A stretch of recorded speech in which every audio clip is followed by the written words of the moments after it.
They didn't hate me. They didn't accuse me. They just quietly removed me from my own family. They never called me the favorite. They called me when something went wrong, when bills piled up, when arguments needed settling, when someone had to stay calm while everyone else panicked.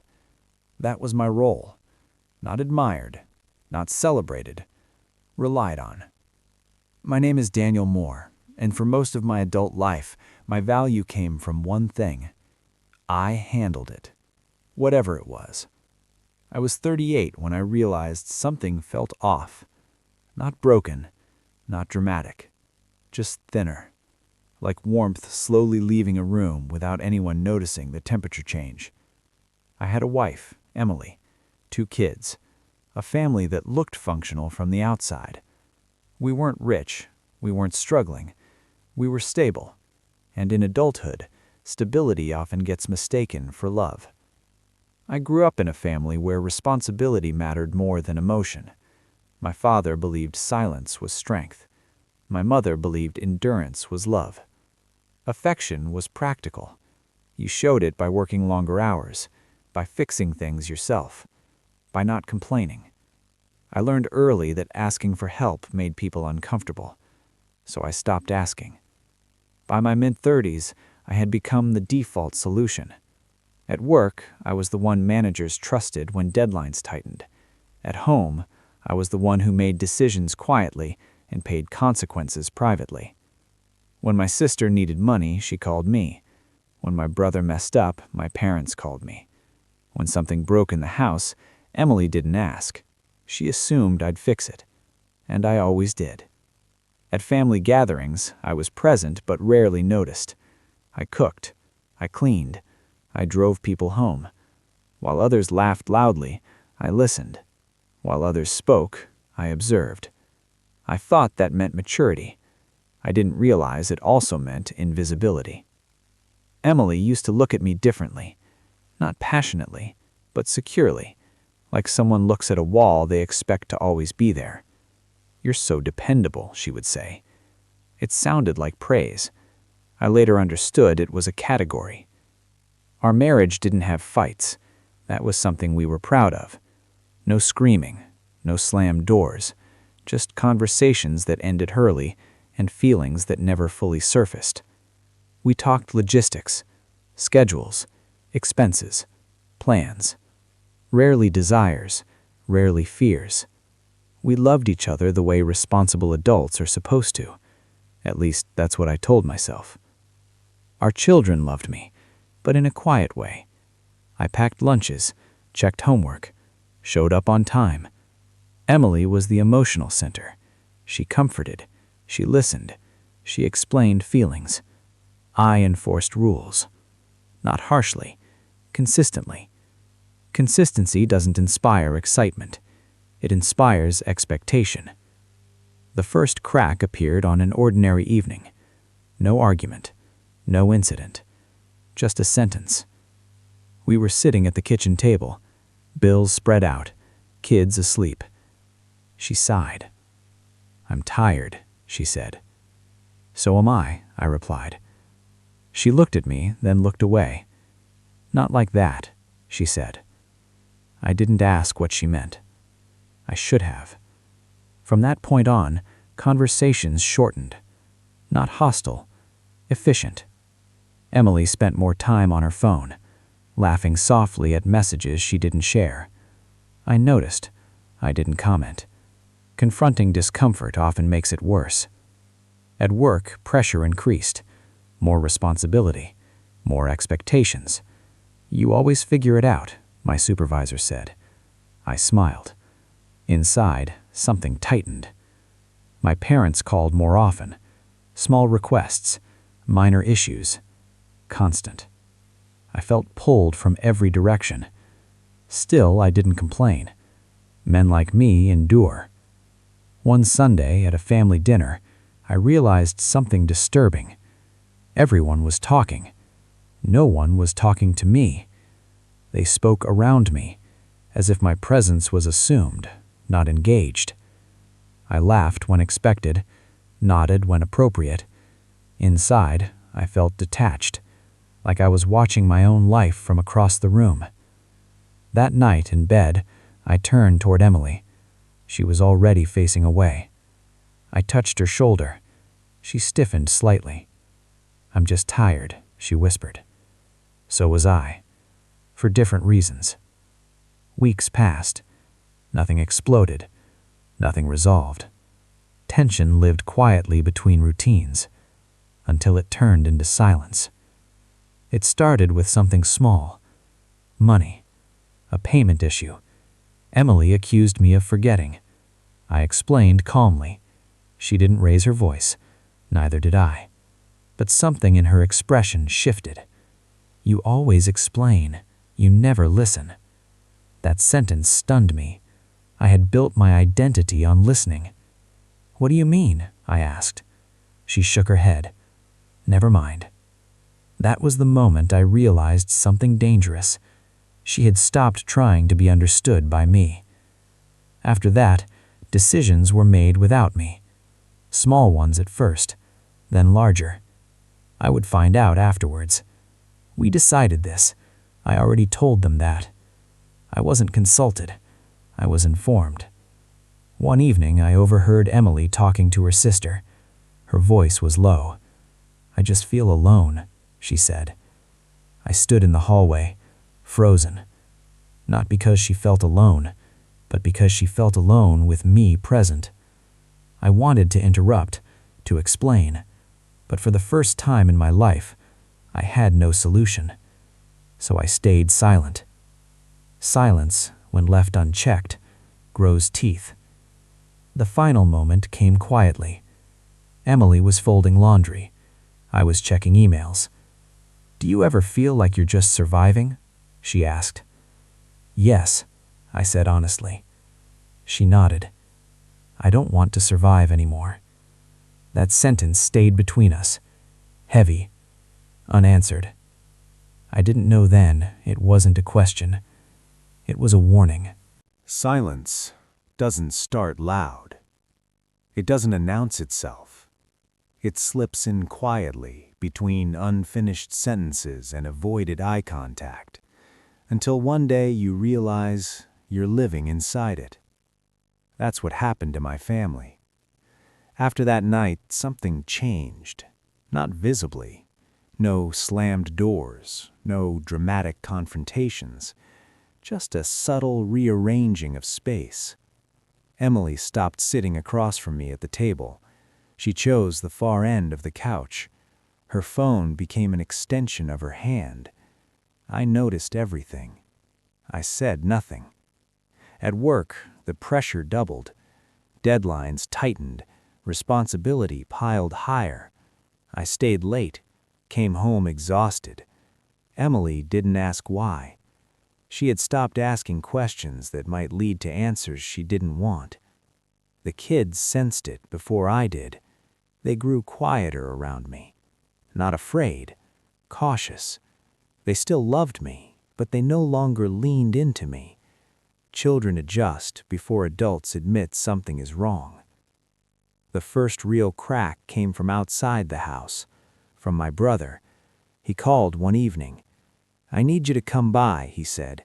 "There's something we need to talk about." He didn't say "we" meant the family, and I should have known. My parents' house looked the same as always, clean, orderly, comfortable, but the atmosphere was heavier. Emily was already there. She hadn't mentioned it. They sat me down. My father cleared his throat. My mother folded her hands. My brother avoided eye contact. Emily stared at the floor. That's when I understood something had already been decided. "There's been a situation," my father said. I waited. No one met my eyes. My brother finally spoke. "There are some concerns." "About what?" I asked. Silence. Then Emily spoke. "About you." The accusation was careful, indirect, almost gentle. They said money had gone missing, not stolen, misplaced, payments delayed, records unclear. At first, I didn't understand. Then I did. They were talking about me. I explained calmly. Statements, timelines, numbers. Everything made sense, logically. But logic wasn't what they needed. They wanted reassurance, not truth. Emily spoke again. I just think it looks bad. Bad how? I asked. She hesitated. Like you've been under a lot of stress. Like maybe you made a mistake. A mistake. Not intentional, just careless. The kind of accusation that survives without proof. I looked around the room. No one defended me. No one said that didn't sound like me. That was the moment it hurt the most. They were relieved it was me. If it was me, the problem had a place to land. If it wasn't, the silence would have to break. I felt something tighten in my chest. Not anger, disappointment. "Do you believe this?" I asked Emily. She paused. "I don't know what I feel," she said. "I just can't deal with more conflict." I understood then. I wasn't her partner anymore. I was her problem. The accusation never became official. No police, no charges, just a cloud that never lifted. And clouds don't need rain to cause damage. I wasn't invited to the next family gathering. No explanation, just omission. That's when I realized something brutal. They hadn't chosen a side. They had chosen quiet, and quiet required a sacrifice. I was the easiest one to sacrifice, the reliable one, the one who wouldn't shout, the one who would carry blame silently so others could breathe. One evening, Emily finally said what had been circling us. "I think you should stay somewhere else for a while. Not leave, not divorce, just disappear enough to restore balance. For the kids," she added. That was the final justification. I packed a bag that night, methodically. I kissed my children goodnight. They hugged me back, confused. Emily watched from the doorway. She didn't cry. She looked relieved. As I closed the door behind me, I felt something unexpected. Not heartbreak, clarity. I wasn't being punished. I was being removed. And for the first time in my life, I asked myself a question I had never considered. What happens when the reliable one stops carrying everything? There is a moment when you realize you are no longer inside your life. You are observing it from the outside. That moment came the first night I slept alone in a borrowed room. The place was small, a couch, a lamp, a silence that felt unfamiliar, yet strangely honest. No one needed anything from me there. No problems to solve, no roles to perform. Just me, and the weight of everything I had been carrying without knowing it. The first few days felt temporary, like a pause. Emily said, "For a while." My parents said, "Let things cool down." My brother said nothing at all. Temporary arrangements become permanent when no one rushes to end them. I woke up early every morning out of habit, checked my phone. No messages, no updates, no one asking how I was holding up. I had spent years being available. Now that I wasn't, no one noticed the difference. At work, I showed up and did what I always did. Worked, delivered, stayed quiet. But something had changed. People didn't lean on me the same way. Responsibility had found other shoulders. I wasn't needed. That realization hurt more than being blamed. I tried reaching out. Not desperately, casually. A message to my mother. Just checking in. She replied hours later. "Busy today. We'll talk soon." Soon never came. I asked Emily if I could see the kids. She agreed, but it felt scheduled, controlled, like permission. They hugged me tightly, too tightly, as if they sensed something I didn't yet want to admit. When it was time to leave, my daughter asked when I was coming home. I didn't answer. Emily didn't step in. Weeks passed. The accusation faded publicly but remained privately unresolved. No one apologized. No one clarified. Silence had done its job. One afternoon, my father finally called.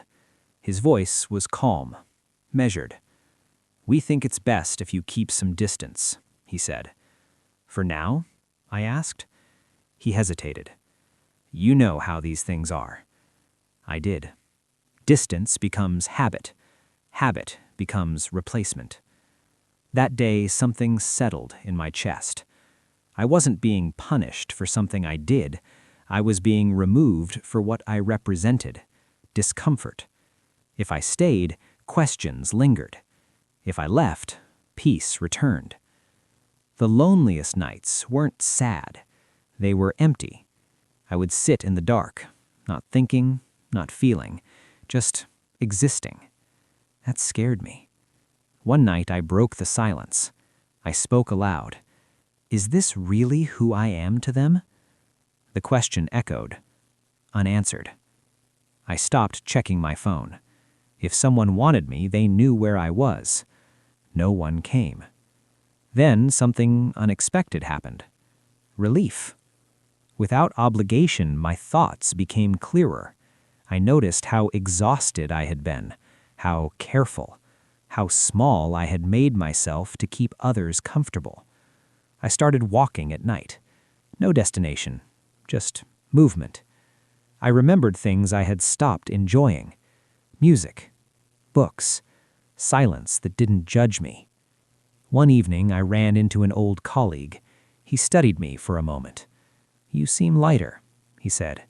I smiled. "I lost a lot of weight." He laughed. He didn't know how true that was. For the first time in my life, I didn't rush to fix anything. I let things remain broken. Not out of bitterness, out of survival. Emily called one night, her voice uncertain. "The kids miss you," she said.